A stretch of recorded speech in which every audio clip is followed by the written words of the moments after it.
درود دوستان، بریم و بشنویم چند حکایت زیبا از کتاب منطق الطیر عطار نیشابوری که امیدوارم خوشتون بیاد. ضمناً در این ویدیو چند تا سورپرایز جالب و خنده‌دارم براتون داریم که پیشنهاد میکنم از دستشون ندید. در زمانهای دور مرد شجاعی بود که همه دشمنانش را شکست داده بود. او عاشق زنی شد و این عشق 5 سال طول کشید. روی چشم آن زن به اندازه 1 سر ناخن سفیدی وجود داشت. مرد با وجود اینکه مدام زن را میدید، اما از شدت عشق زیاد متوجه سفیدی روی چشم زن نشده بود. زمانی بیشتری گذشت و عشق مرد به زن کم شد. روزی مرد سفیدی روی چشم زن را دید و به او گفت: این سفیدی روی چشمت کی به وجود آمده؟ زن پاسخ داد: وقتی عشق تو آسیب دید، چشم من هم معیوب شد. جوان کیسه کش. ابوسعید ابوخیر به حمام عمومی رفته بود و کیسه کش او جوانی خام و بی تجربه بود. جوان کیسه می کشید و چرک های بدن ابوسعید را از تنش در می آورد و برای اینکه نشان دهد کارش چقدر خوب است، هر بار کیسه پر از چرک ابوسعید را به دیگران نشان می داد. جوان در همین حین از ابوسعید پرسید: جوان مردی چیست؟ ابوسعید پاسخ داد: چرک دیگران را پنهان کردن و به مردم نشان ندادن. انسان نباید عیب‌های دیگران را جلوی مردم بگوید و اگر می‌خواهد آن فرد عیب‌هایش را اصلاح کند، باید به صورت پنهانی به خود فرد بگوید. مگس و کندوی عسل. یک روز مگسی برای پیدا کردن غذا رفته بود که کندوی عسلی را در گوشه‌ای دید. مگس که عاشق شیرینی بود با فریاد گفت: آیا موجود خوبی وجود دارد که 1 جو از من بگیرد و مرا در داخل کندو بگذارد؟ اگر این اتفاق بیفتد خیلی خوشحال می شوم.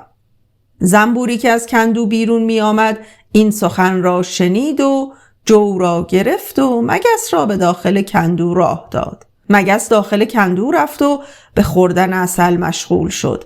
غرق در خوردن عسل بود که دست و پاهایش در کندوی عسل گیر کرد و دیگر نتوانست تکان بخورد و حسابی گیر افتاد. فریاد زد: دارم میمیرم.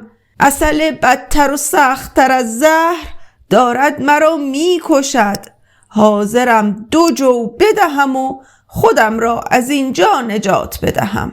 ملکه زنبورها بالای سر مگس گرفتار آمد و گفت: عسل برای تو مثل عشق بود.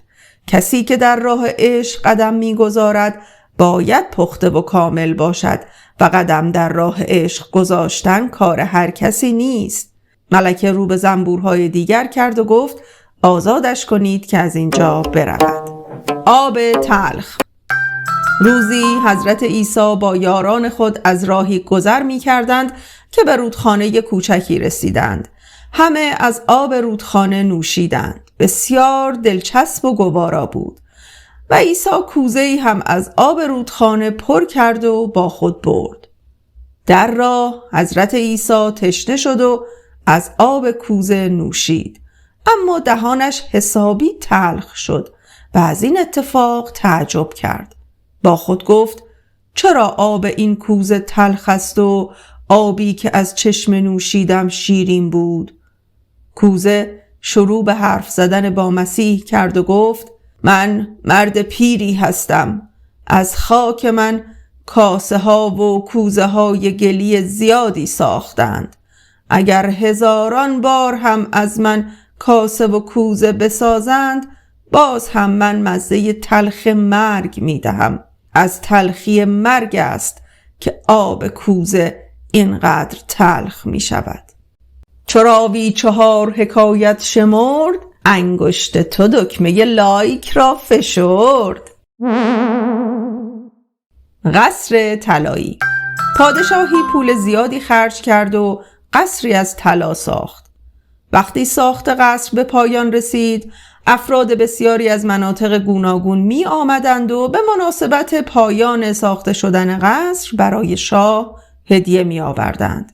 شاه از همه آنها می پرسید: آیا در قصر جاویدان من هیچ نقصی وجود دارد؟ همه پاسخ می دادند: هیچ کس نمی تواند کوچکترین نقصی در این قصر پیدا کند. مرد زاهدی که از آنجا می گذشت با صدای بلند گفت: یک سوراخ در این قصر وجود دارد که عیب بزرگی است. اگر این عیب را نداشت قصر شما مثل بهشت جاویدان بود. شاه عصبانی شد و گفت: من و هیچ کدام از مردم عیبی ندیدیم. تو با نادانی برای قصرم عیب می تراشی؟ زاهد آرام و شمرده پاسخ داد: ای شاه، سوراخ قصر مربوط به عزرائیل است. اگرچه این قصر به زیبایی و ترابت بهشت است، ولی مرگ دیر یا زود به سراغ تو خواهد آمد. پس غرور را کنار بگذار و از زیبایی قصر لذت ببر و دل به جاودانگی آن نبند. هنگام مرگ.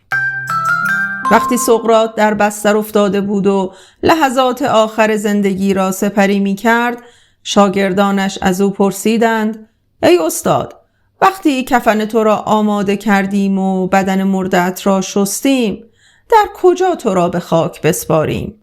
سقراط پاسخ داد: اگر شما آن زمان تن من را پیدا کردید، در هر کجا که خواستید به خاک بسپارید. من در طول زندگی هرگز خود را زنده فرض نکردم. حالا شما بعد از مرگ چگونه می‌خواهید من را زنده پیدا کنید؟ این گونه در عمرم زندگی کردم که به اندازه یک سر مو هم از خودم خبر نداشتم. آسمان ابری. در زمانهای قدیم مردم لباسهایشان را کنار رودخانه ها می شستند و روبروی آفتاب می گذاشتند تا خشک شود. مردی هر بار که لباسش را می شست، آسمان سیاه می شد و باران می گرفت. یک روز وقتی لباسهای مرد حسابی چرک و کثیف شد، با ترس و لرز از اینکه مبادا دوباره آسمان ابری شود و باران ببارد، به مغازه رفت تا صابون بخرد و لباسهایش را بشوید.